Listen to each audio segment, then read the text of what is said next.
Okay. Thank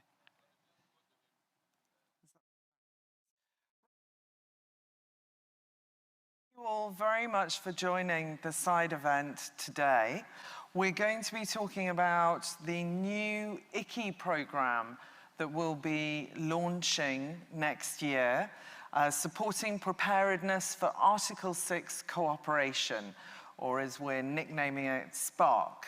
And this is for helping higher ambition. I do have to start with a number of apologies, unfortunately. Negotiations are such that Article 6 is the hot topic of the moment. So our German host, Dr. Silke Karcher, very unfortunately is in an extremely urgent meeting with the EU, discussing the Article 6 wording at the moment.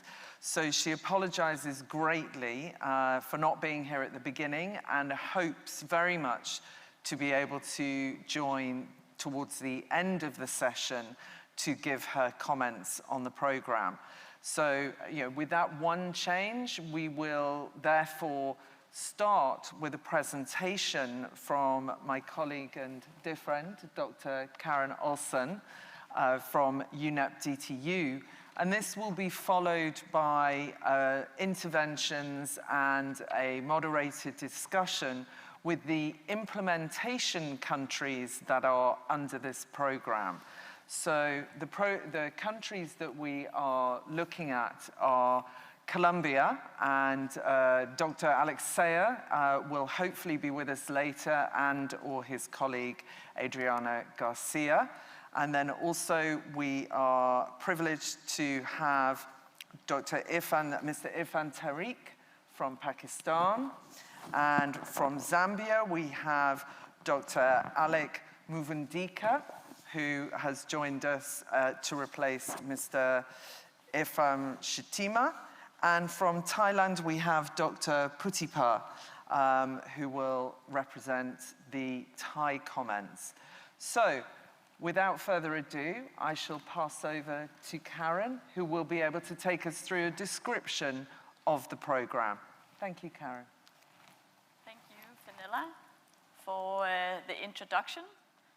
And I will give the presentation of the SPARC program, an introduction to what the program is about, based on this agenda. So it's a brief program description. What are the in-country implementation activities? How are we organized as partners? And what is the time plan? So first, on the introduction, the program has selected 4 countries for their willingness to use cooperative approaches under Article 6 of the Paris Agreement to enable ambition raising in their NDC implementation.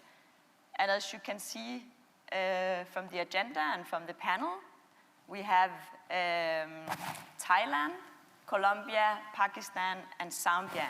And this also represents a regional distribution, so that we will also have outreach in the regions based on these countries being first movers. In countries, the target groups for who we work with will be the governments as the lead partner in the countries. We will also work with national research institutions, development environment, institutions working on climate change, relevant private sector participants, including financial institutions and development finance institutions. The main focus of the program is capacity building to enable implementation of Article 6 cooperative approaches. The overall objective of the program is related to the impacts we want to achieve, and starting from a focus on pilots, Article 6 cooperative approach pilots. We want to engage private sector based on research and capacity building, taking a research-based approach to capacity building, to enable NDC implementation with increased ambition and positive sustainable development impacts.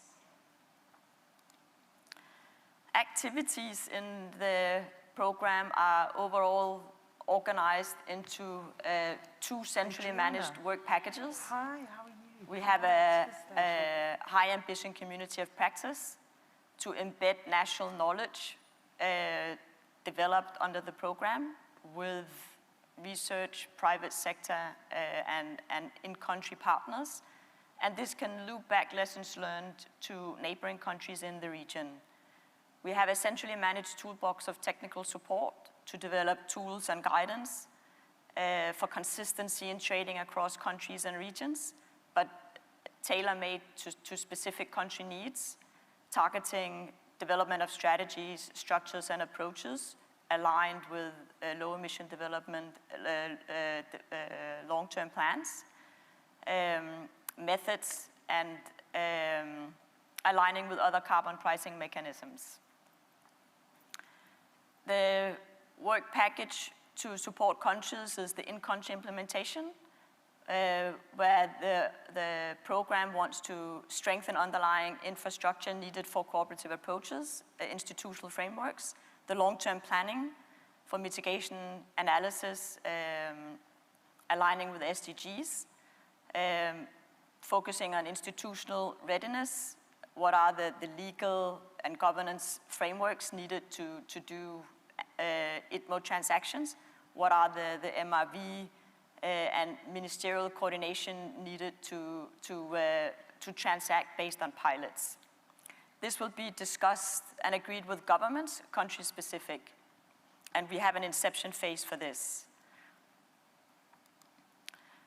So looking at first Colombia, the in-country implementation is grounded with the lead government partner, taking ownership and overseeing how the program is developed. For Colombia, it is the Directorate of Climate Change.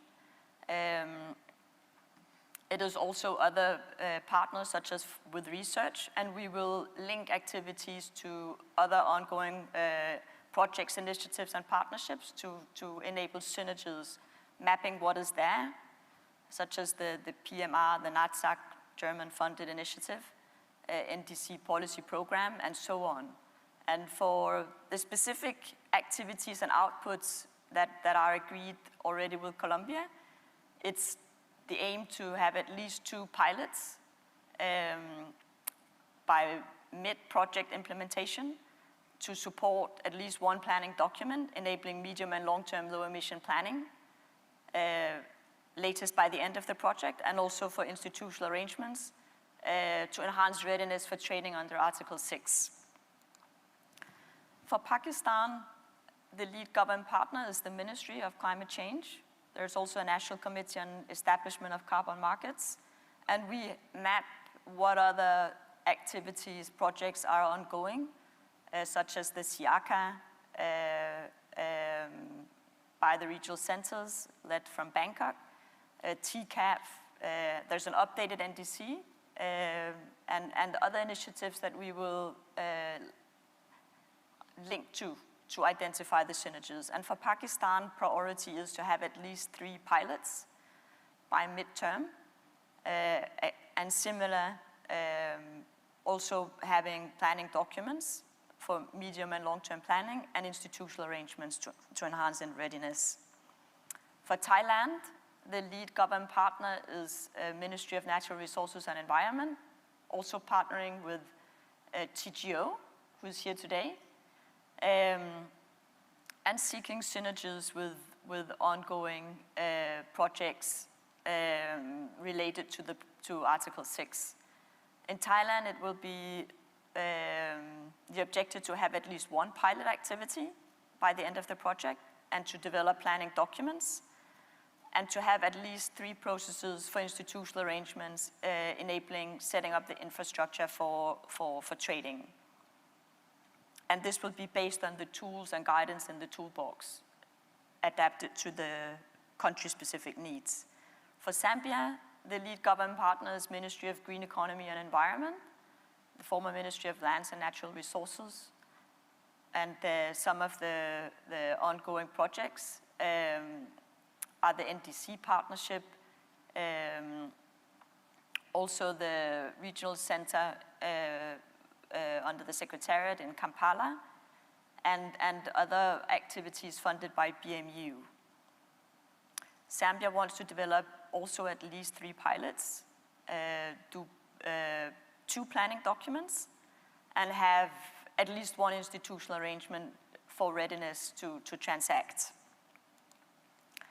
We are organized with GGGI taking the lead for the project, in close collaboration with the International Climate Initiative under the German government, BMU,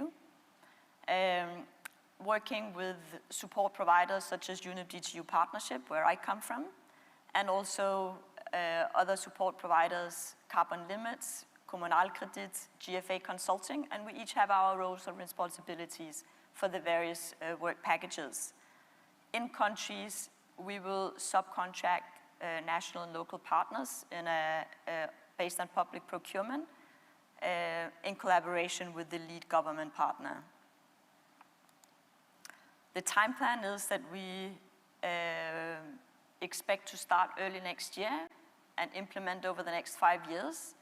The project is currently at final approval stage. And we will fine-tune and agree on specific, country-specific timelines in the inception phase. So this is indicative. Thank you. And I could also say that the total grant is 20 million euros from BMU. This is the budget available. Thank you. Thank you very much, Karen. And I hope for the audience that gives you a little bit of a flavor of our program. We see governance frameworks as being vital to be able to enable governments to trade under Article 6.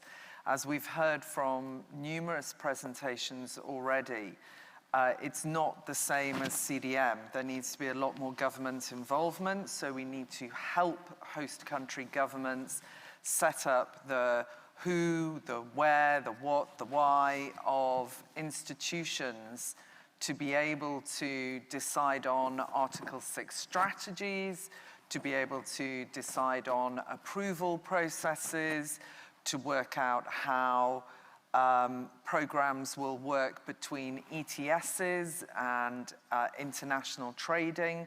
So there's a lot more involvement. So we're delighted to be working with the German government through ICI funding on this substantial program that will continue through to 2027. So with that, I would like to move to talk and get the perspectives. We have been speaking to each of the implementing countries since early 2020, so there's already been a substantial amount of communication on this.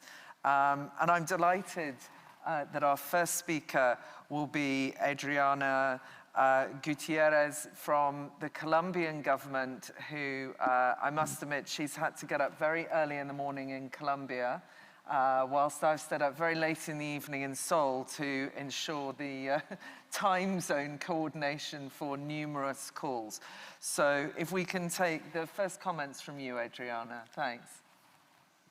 Is this on? Yeah. Well, we have a lot of expectations from this project. We have been trying to figure out first how the national market is going to work, and therefore this project will be a really big help for us, since the support will help us understand how the rules, the national rules, have to comply with what we have been negotiating these last 2 weeks here at the COP26. And I guess, too, this project has been really useful to get in touch with our sectoral ministries, to get touch base with them and see what their expectations are, and also how we are going to work together with them in order to have all the things that already here she has described to you. Thank you, Adriana. If I can maybe ask you to comment perhaps on the high ambition community of practice that we're planning under the program and the importance for Colombia to learn from peer countries and to have a wider communication with other countries that are looking at Article 6 interventions. Yeah, I think this is the first exercise that we have been doing on Article 6. As many of you may or may not know, most of the countries in Latin America, some of them have tried to make some pilots, and this is our first opportunity, and we want to learn from them. But we want to learn too from other countries like the ones that will be here in this IKI. And it will be a really big chance to understand how the others' views go into the Article 6 mechanism at the national level, and maybe what kind of steps we should take at the same time with change views with the other countries that will be in this program too. I think I responded to your question. Yes, yes, thank you. Thank you very much, Adriana. Okay, if I could turn next to Mr. Irfan Tariq, the Director of Climate Change from the government of Pakistan, just to reflect on your thoughts of the possible impacts that this will have for Pakistan, the program. Thank you very much. But let me start by thanking you, the German government, and also UNEP DTU, and especially Karen. This is the first time meeting her, for a very exciting initiative, which, as was mentioned in the presentation, is piloting what the outcomes of Article 6 would be. You would all know, friends, that Article 6 is a very complex sort of arrangement for the implementation of Paris Agreement. It entails a lot many methodologies for this in the way the financial mechanism is going to operate. This particular initiative, I think, and as you said, CDM had its own peculiarities, strengths, and yes, there were things which need to be beefed up. And this initiative is where, as you said, who, why, when, that sort of intervention. And I think for Pakistan, we need to have a lot of capacity building and reorganizing a lot of housekeeping to do in terms of entering into this initiative and piloting and getting results, because I feel this is something where which does not have any prescribed template, and this is where the national context, as Karen mentioned in her presentation, the outcomes would really be. What I can very safely say, we are excited to be part of this initiative, and as we go along, the understanding would further strengthen. Thank you very much. Thank you. I think, Mr. Tariq, just to add to that point, am I right in saying that Pakistan has just revised and updated its NDC? And obviously, if we're looking at Article 6 transactions, we need to trade above and beyond the NDC. So are you feeling confident that with the help of this program, you'll be able to work out what is above and beyond and ensure that you will still meet your NDC? Yeah, so 2 points here. Yes, we submitted our NDCs before the COP, and for us, they were extremely ambitious. The number figure we have identified in terms of reducing our emissions is 50%. And 50%, I think everybody would say that it's a real ambition. So there's going to be a lot of climate action to reduce that 50%. To to the second question, I think this initiative has got a lot of opportunity in terms of trading for the implementation of our NDCs. And this is where I see a lot of opportunity where we trade those ITMOs. And I think that it's going to be a lot of activity under this initiative. Thank you. Thank you.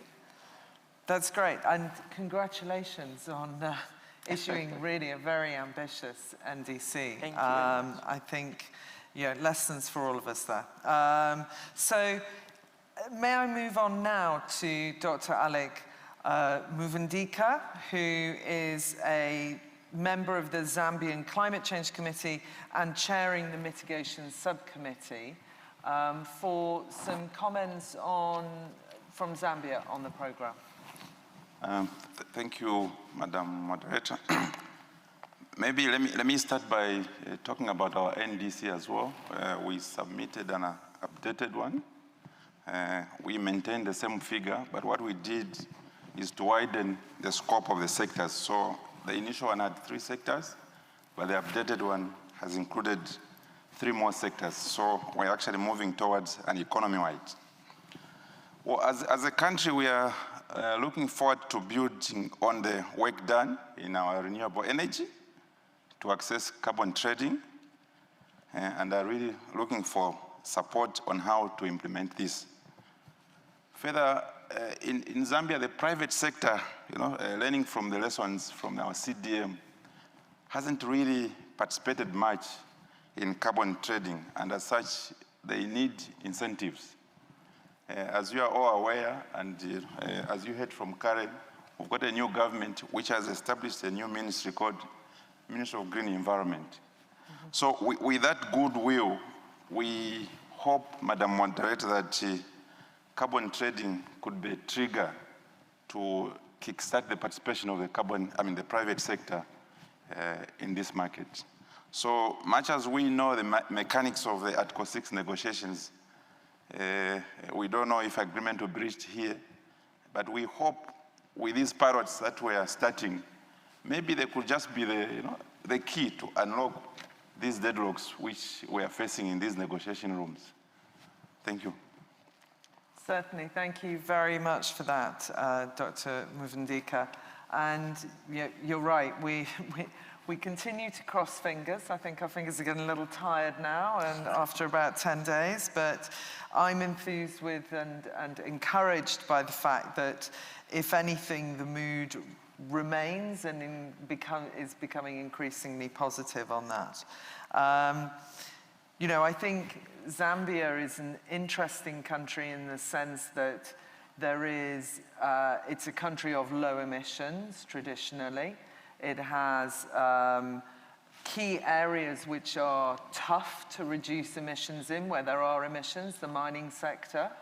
But it has an enormous amount of forestry.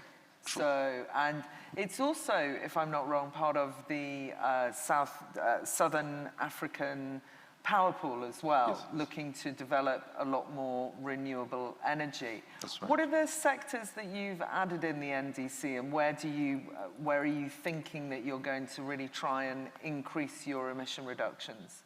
Well, if you look at our NDC and the communication reports, you will notice that most of our emissions come from the forestry sector. Someone calls our emissions of poverty energy, because the community use the forest as a source of energy.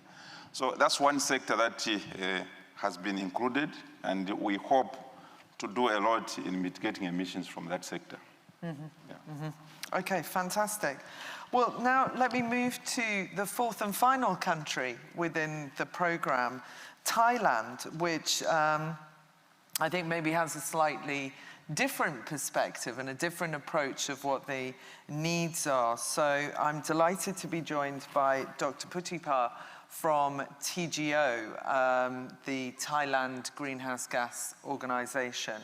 So Dr. Putipar, would you like to comment on what are the needs of Thailand? What is the the bigger requirements and how might this program fit? Okay, thank you very much, Fenella. First of all, we would like to thank you, BMU, GGGI, and also UNEP DTU for inviting Thailand to join this program and join this session.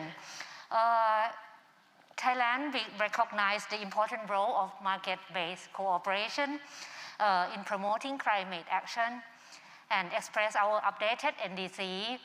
We interest to explore the regional and bilateral collaboration and multilateral collaboration, including the Article 6. And we think this program will be very useful for us to prepare the readiness for implementation of Article 6. As Fenella mentioned, CDM has already implemented in the past, but we have the infrastructure for that, but maybe for Article 6 it's different. In Thailand, we have domestic crediting mechanism, and we also would like to improve our standard. And the participation in this program will help us to improve many issues, maybe such as infrastructure, as Dr. Karin mentioned. We would like to improve our registry, as we need to report in annual information as discussed in Article 6 negotiation meeting right now. So this program will support us on the processes, the authorization, the institutional arrangement, and also infrastructure. We see the benefit of international market mechanism that will help us to stimulating the investment in low carbon technology and also the sustainable development from this kind of project. So this will be an opportunity to share the experience with other countries, with interested parties that join this program. So we think it will be very beneficial for us. Thank you. Thank you very much, Dr. Pratibha. I think maybe if I can just ask you to elaborate on one particular area. Can you just explain to us what is the challenge with your registry? You know, what is it that you're seeing is needed going forward? Yes, well, right now we develop our registry by themselves, but I think there are some issues that we have to develop as they improve to be the same as international standard, and it will be useful for reporting.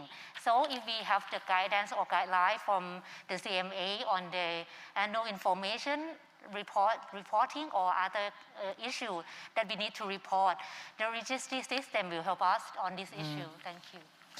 Yeah, I must admit, I find it very interesting because I think some of these things have been expanded to really develop concerns that I think we're now breaking it down and saying, okay, what do they mean by international standards? And I think this is what we need to break down.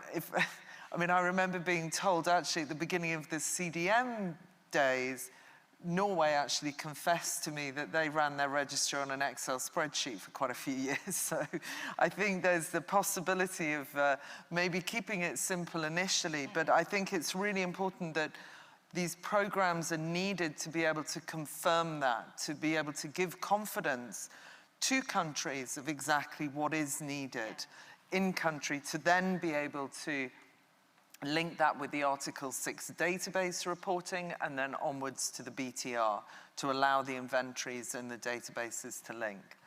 Okay, I'm going to actually ask a question because we've had a discussion around sort of some initial thoughts on the program, and one thing that has come up recently is related to sustainable development. And you know, when you're trading under Article 6, the fact is you're not trading all the impacts away. You're trading the emission reductions, but the sustainable development angles stay within the country. But it's really difficult. I think this is quite a new area to link with Article 6. So I'd like to ask Dr. Olsen, Karen, can you help us understand a little bit of how this program might be able to build capacities on the different areas affected?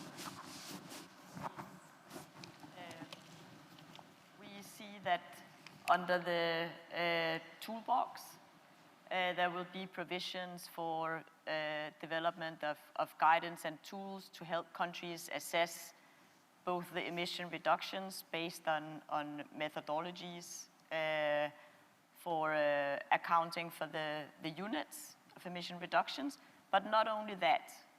This is for trading, and this is in relation to achieving NDC targets and all that. But the sustainable development impacts, as you upscale from CDM, as we know on the Kyoto Protocol, from projects and programs, now also to policy-based crediting.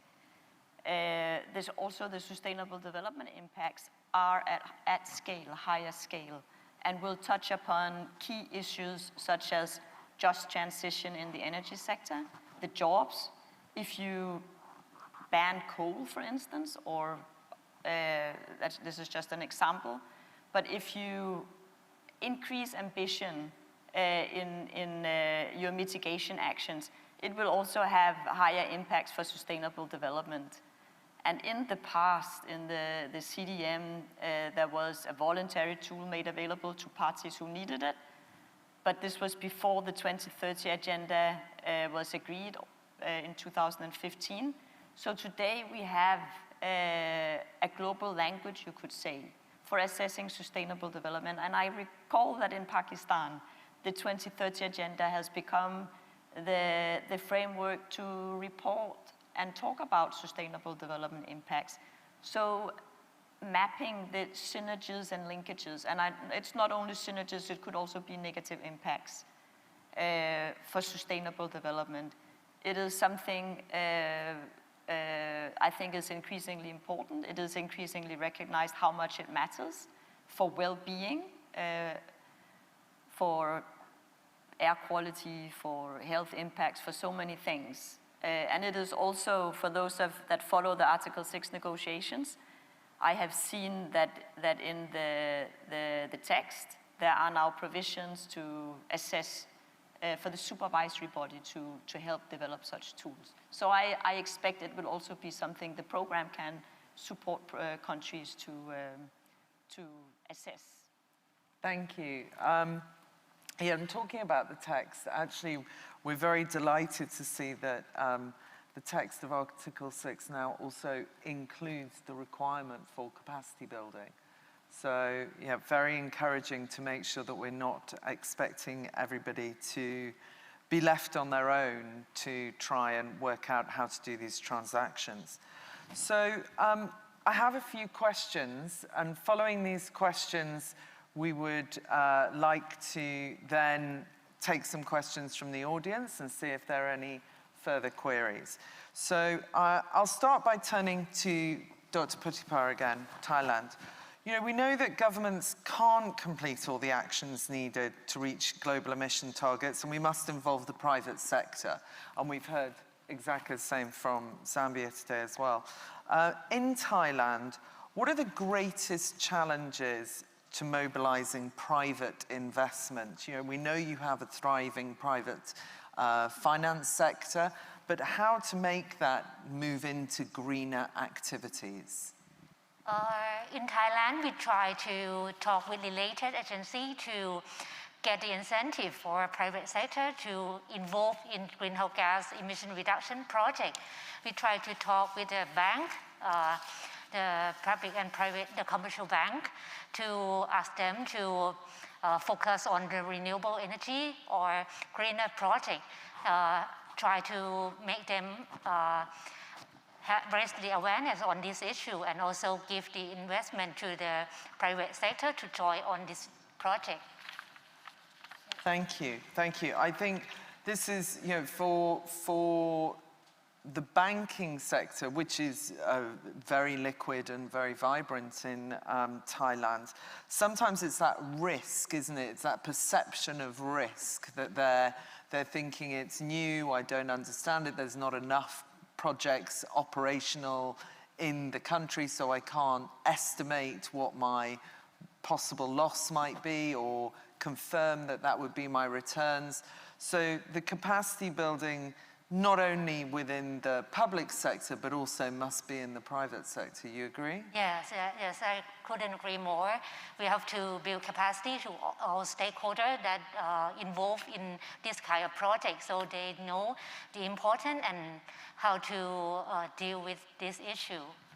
Yeah, and I think, you know, if you can finance it, the projects will come. Quite often.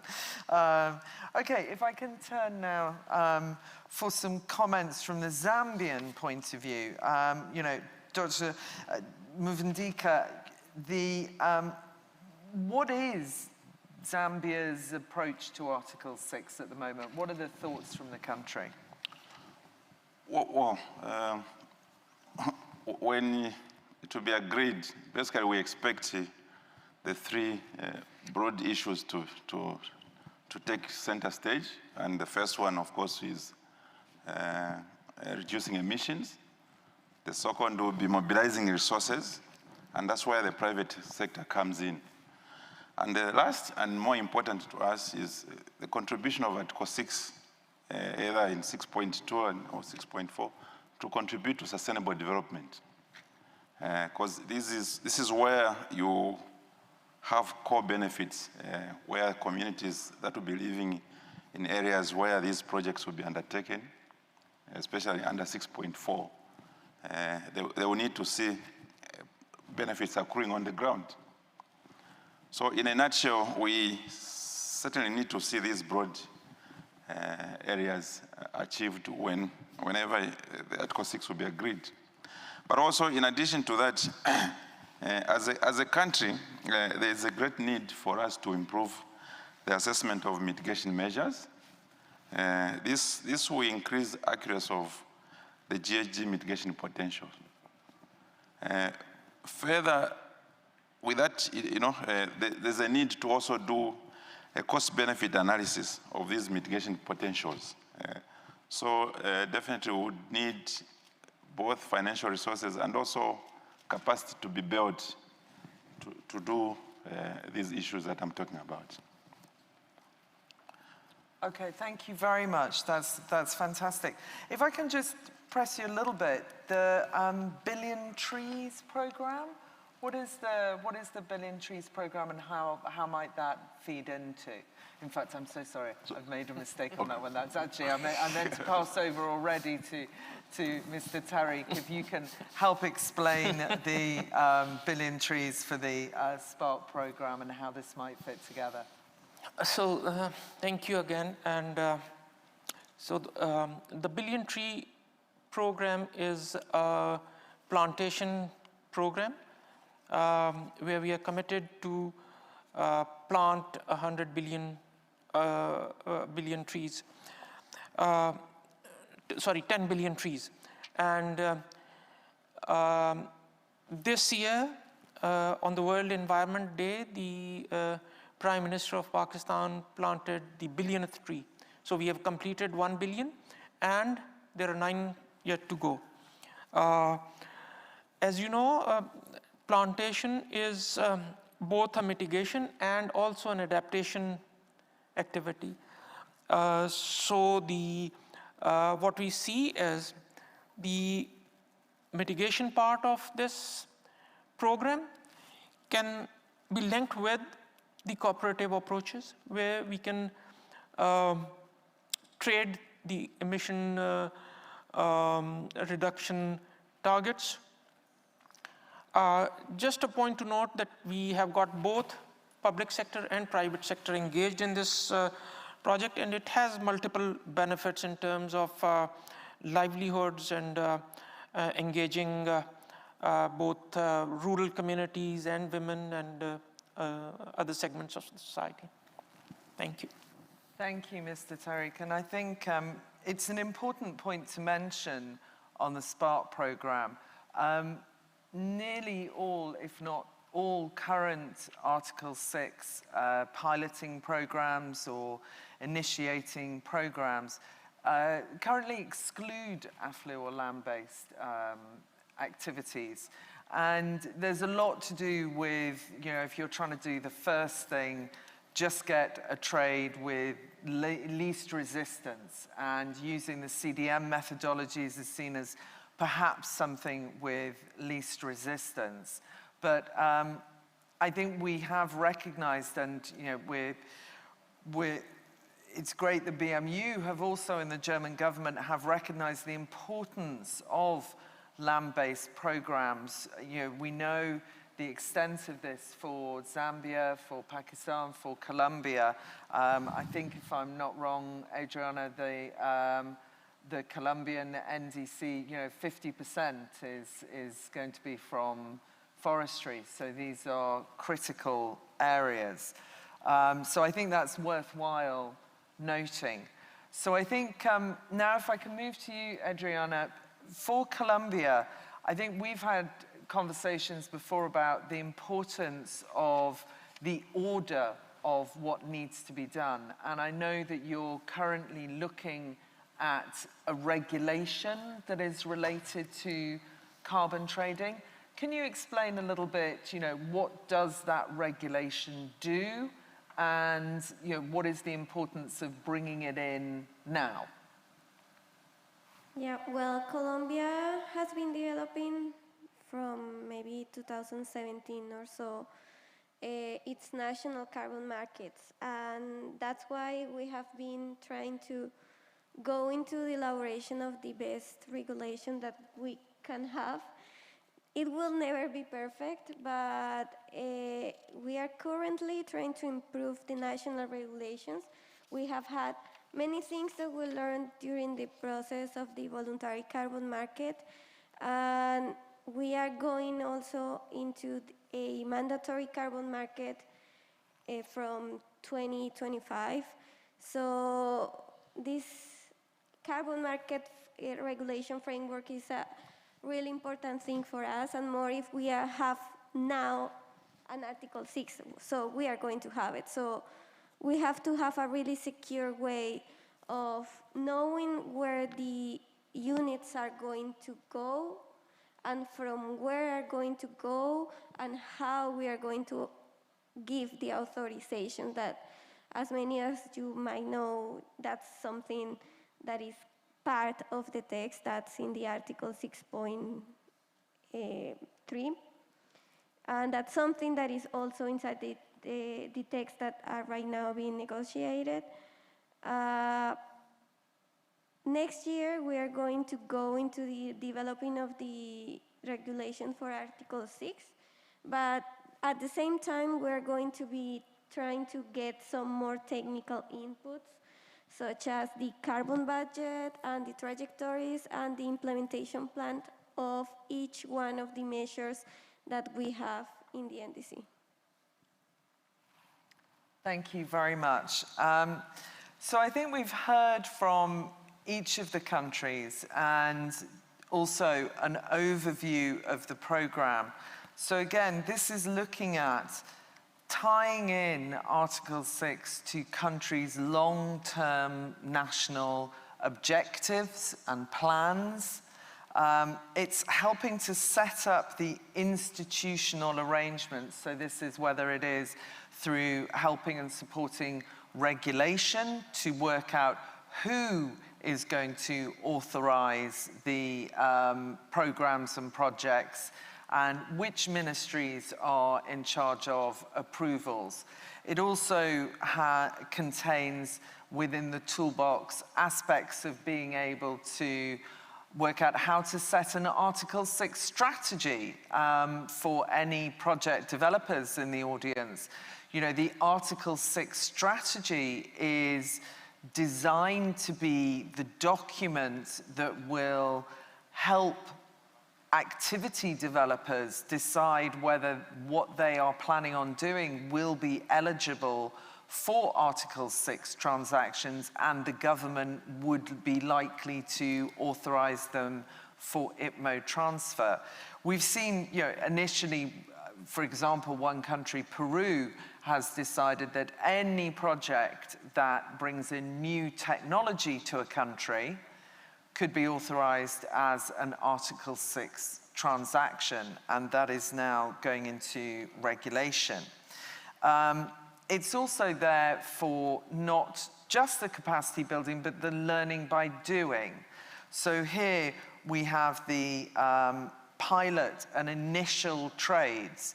So, we often think of pilot trades as being small trades or, a demonstration. The idea here is not to have the first trades as being smaller or being in any way less than future trades. They're just the first ones, and it will allow us to ensure that the rules are set in each of the countries and that each of the countries are comfortable with how the transactions are running to allow them to then continue on a sustainable path of continued attraction of carbon finance through the use of Article 6. So at this point, I'd like to turn to the audience, and I'd like to see if any of you have questions. You'll see there are 4 microphones placed around the room, and if you would like to ask a question, it does require standing up, but hopefully not too long a walk. So please, do feel free. Are there any questions, please? Yes, sir. Please, carry on. I'm just going to take advantage of the fact that I was sitting very close to the mic. Do. First of all, I'd like to apologize for the slightly broad nature of this question, but so I've been looking at the draft text for the rule book for Article 6, and I'm curious about what capacity building would look like in the developing world in light of the soft language and bracketed or tentative, but overall slightly underwhelming consideration of gender equality and the rights of local communities and indigenous people in those texts. I'd appreciate any insights. Thank you. Certainly. I'm happy to fire off, and then I will pass to the rest of the panel for comment. I think the language may be broad, but there are a number of initiatives that are currently being put together to particularly address this, and certainly the gender and inclusive aspects of any capacity building program. So, for example, GGGI has been a supporter of the UK government's-led Catalyst for Climate Action, and I noticed we actually have a representative from the UK government in the room who is in charge of this. And that works along a number of streams that includes transparency, and adaptation, and access to markets is actually specifically named as one of the streams. And the way that that work has been done is that there have been a series of roundtables in regional settings asking countries very specifically what it is they would like to see from a capacity building program. Now, that will work for overall. For this particular program, as I said, we've been speaking to the countries for 2 years, and maybe they can elaborate a little bit, and it is not an insignificant amount of funding. So we do believe we can deeply develop capacity building, and as far as GGGI is concerned, we operate as an organization that is embedded within nearly 40 countries now on a permanent basis.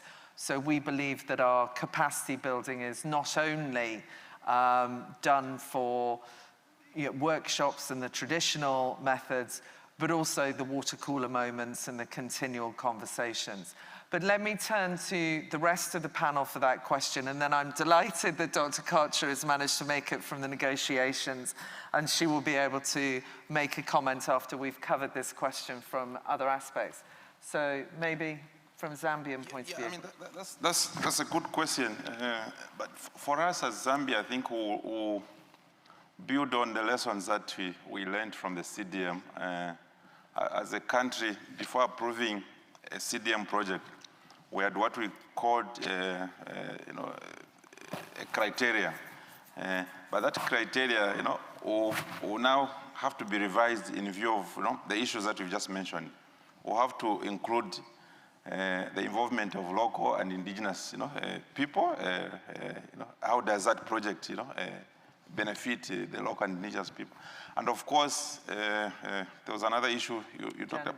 Yeah, gender, how How does it support gender?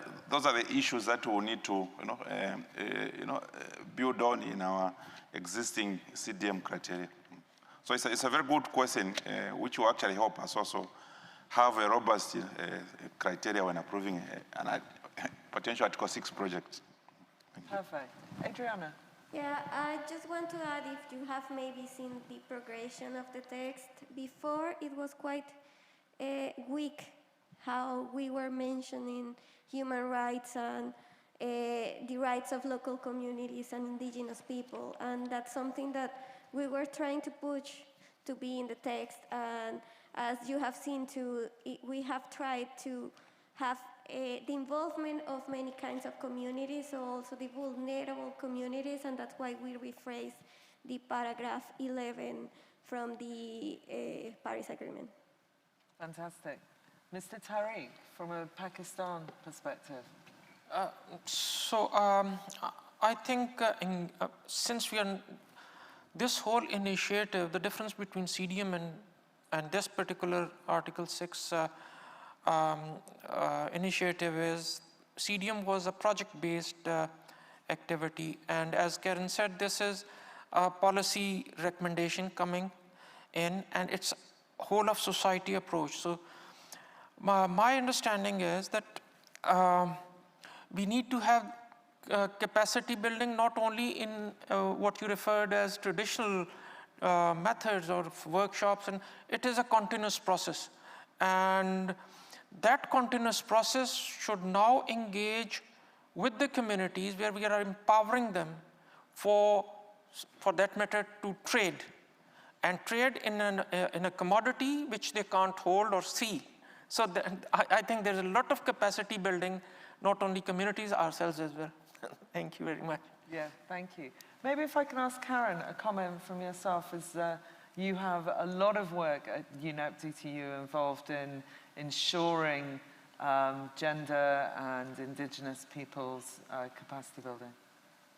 Yes, I think that from UNEP DTU side, we have a lot of experience on capacity building. It was the bread and butter, so to say, for CDM. We did capacity building for CDM for many years in many countries. And we have also in other side events and panels here reflected upon what were the lessons learned, also with regard to inclusiveness. There's the equal distribution we know is an issue because it's markets. There can be the tendency that the investments flow to the sort of more developed, high-emitting countries and not the least developed. So that there is the need for consideration on equity issues, both across countries. And I think within it was addressed in terms of procedures for stakeholder participation, also safeguards for no harm done for communities. And I think some more of the new things that we see also as we upscale the transition to whole of society approaches. It is tools and approaches such as benefit sharing. Could be for women. It could be that if you apply the W+ standard for women empowerment, you are, by using that standard, asked to consider opportunities for benefit sharing with women. It could be a biogas project where there are time savings for collecting fuel wood if you switch to biogas. And it has a real impact for women. They save time, and this can be assessed. So I think that for capacity building, awareness is needed. We know that it requires specialized knowledge to make the programs so that they benefit the most. So we can do that with capacity building, and we have a lot of experience on that. Perfect. Thank you, Karen. And if I can last turn to Dr. Putipa. Thank you for the question. I think the capacity building is very important. As you mentioned, in the past we have like CDM project, and we also engage the local community in stakeholder consultation. So in this program, I think it's very, very useful as well to build capacity to all stakeholders, including local community and also other stakeholders that engage in the project. Fantastic, thank you very much. And as I say, I'm delighted that we're joined by Dr. Karcher, Silke Karcher of the Federation of German Government, and I would like to pass the microphone to you. We have discussed and we have explained, how the program brings in support for long-term national planning, for the institutional strengthening, for the piloting but extension of real projects. But I'd like to have a thought, from the German side, why look to fund this? Yes, thank you very much for having me here. And I'm really sorry that I'm so late and that I missed so much of this key event. But I had to attend on short notice a negotiation session. I am head of the unit responsible for suggesting and together with our partners shaping this project. It's one of our key capacity building projects for Article 6 for carbon markets. And it is financed out of the Ministry for Environment Germany's International Climate Initiative. That I'm sure most of you know, our sort of flagship program for climate finance. And I'm very happy to be finally here to briefly join this event. I do hope that we get Article 6 resolved, that we get solid rules we can work with.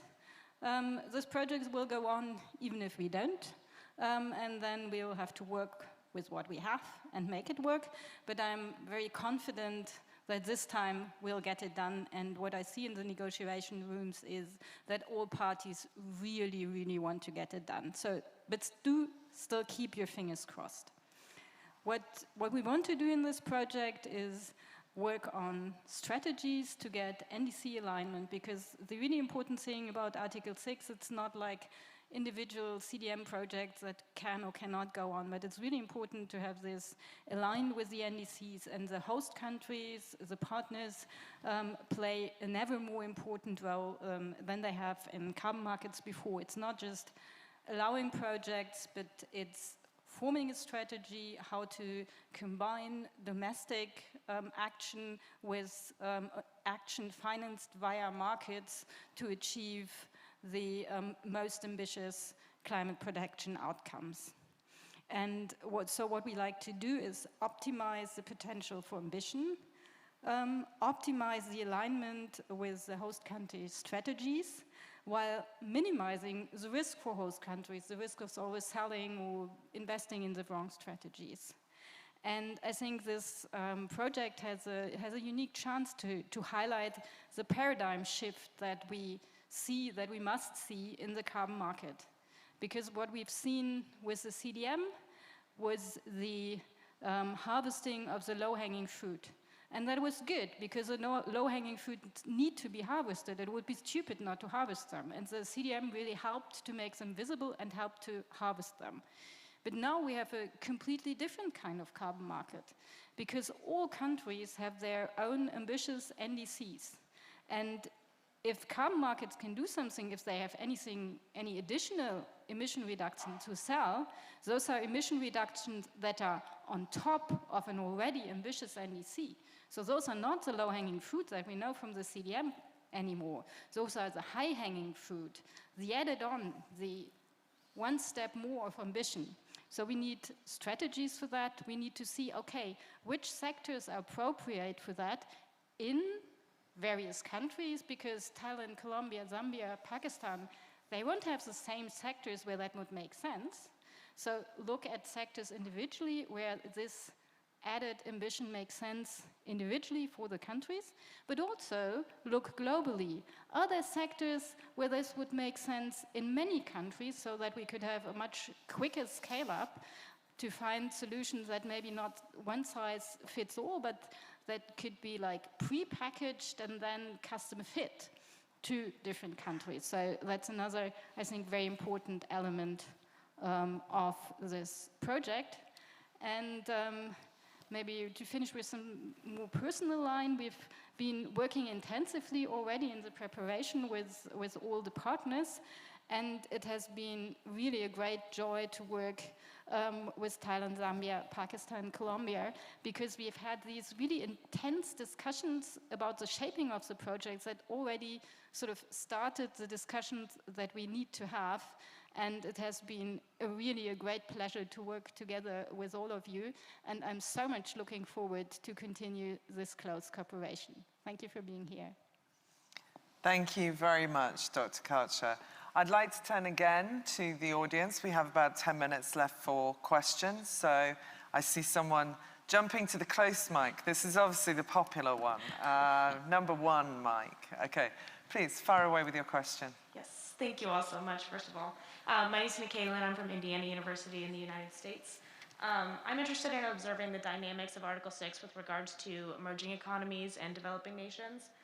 So formally in the CDM, many emerging economies receive many of the investments, often leaving developing nations behind. And I've heard from many people now that capacity building is the key to kind of addressing that sort of issue, which is what this program is aimed at. So that's really exciting. However, as many panelists have mentioned, there's a lot of points of contention with Article 6, many of which emerging economies have a strong influence in.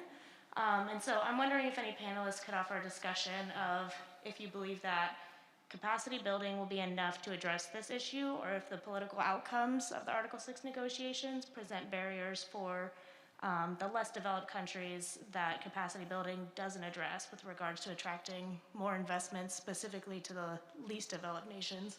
And if so, what specific outcomes those would be.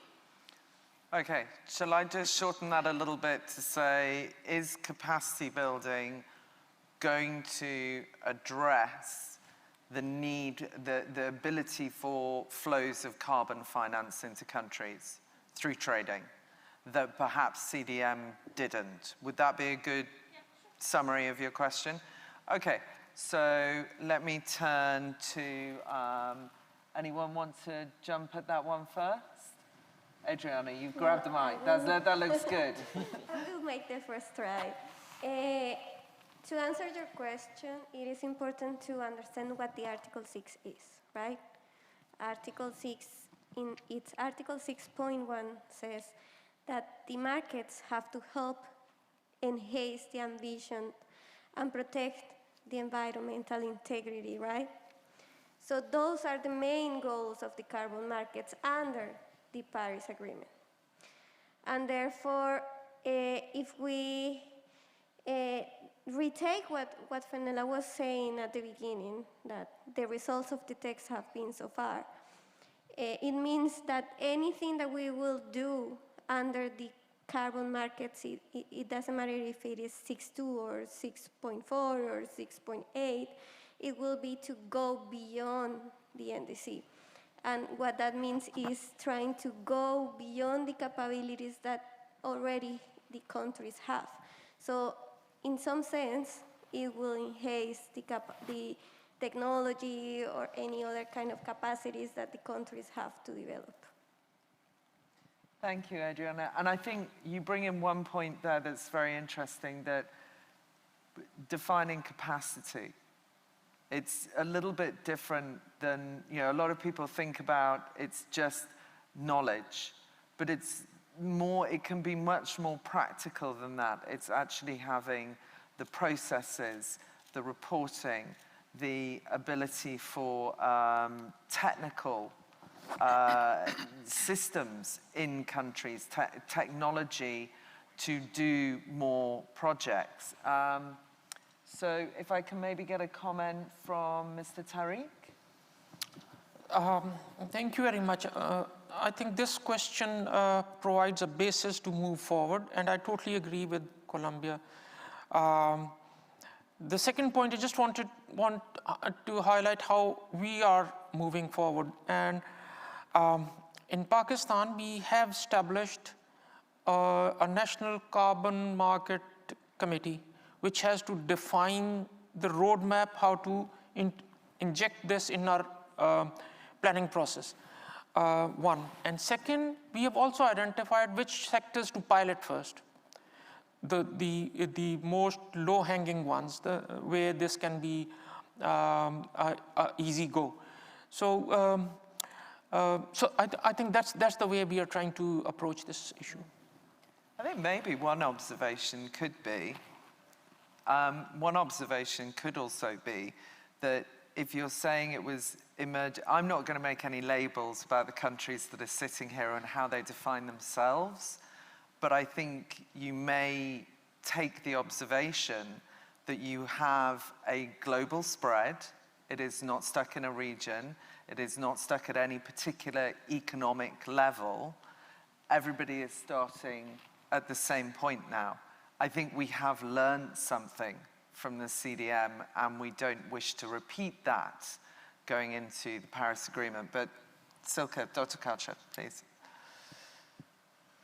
Yeah, so maybe one point from sort of the negotiation agenda, one point from our German agenda, and one point from what's happening in the voluntary market. So starting with the negotiation agenda, what we are trying to push for is that a large part of the sort of leftover budget that has been generated by the CDM for administrative purposes will be used for capacity building for Article 6.4, and I imagine that would be focused on the most needing countries, so that would be a strong focus on LDCs. Germany, my state secretary yesterday has pledged, if we get the rules right on Article 6 in Glasgow, that we'll put another 10 million into capacity building focused on LDC, on Africa, for transition of vulnerable CDM projects to the Article 6.4, so that projects that really need the extra revenue can transition and can continue working.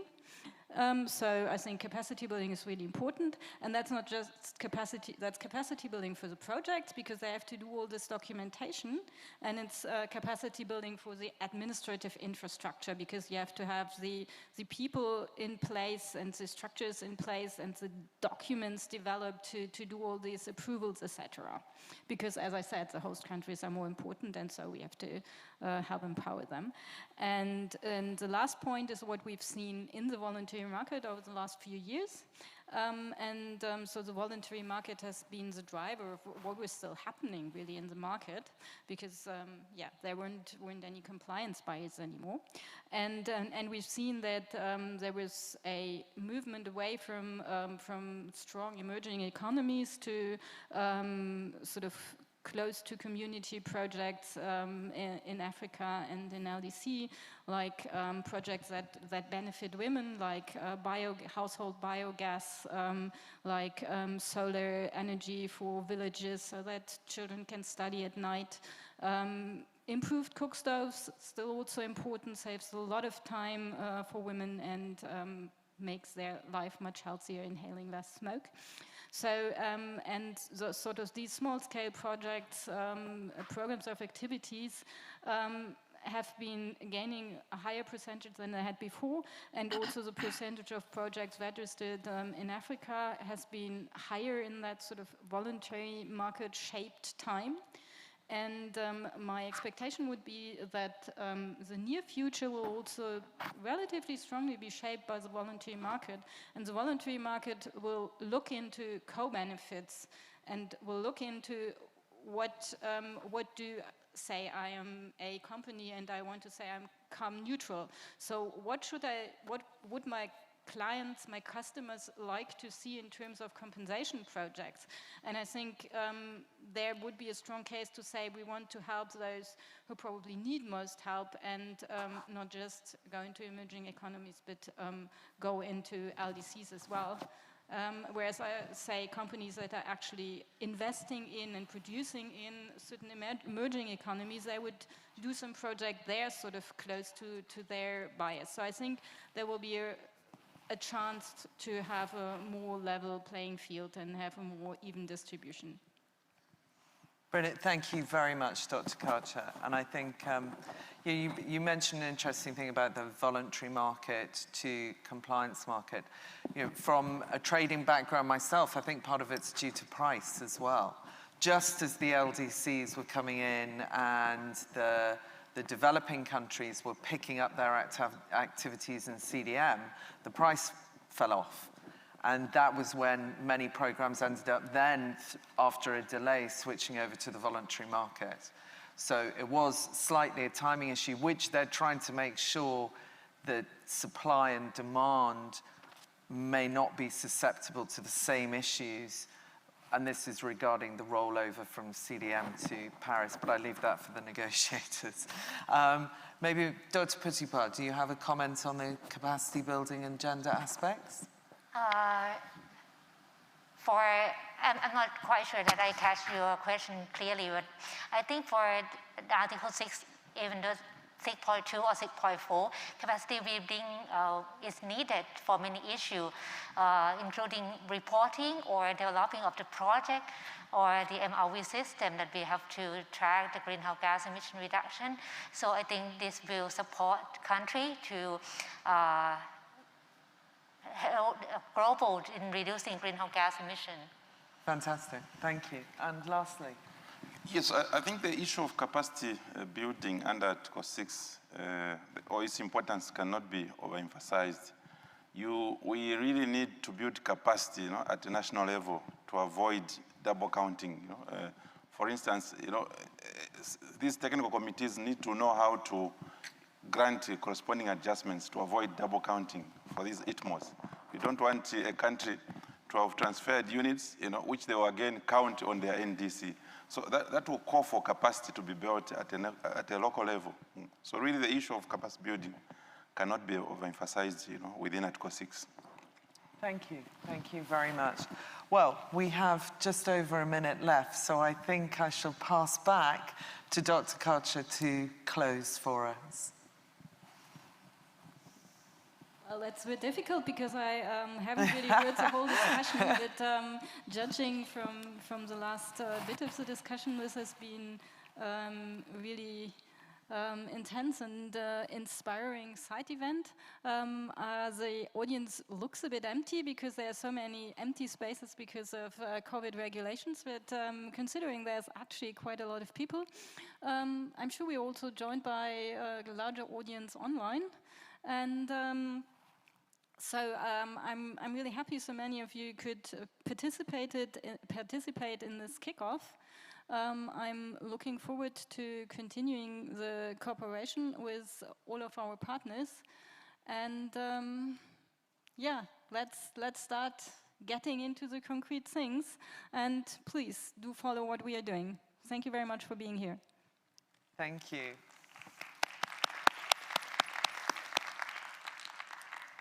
Super.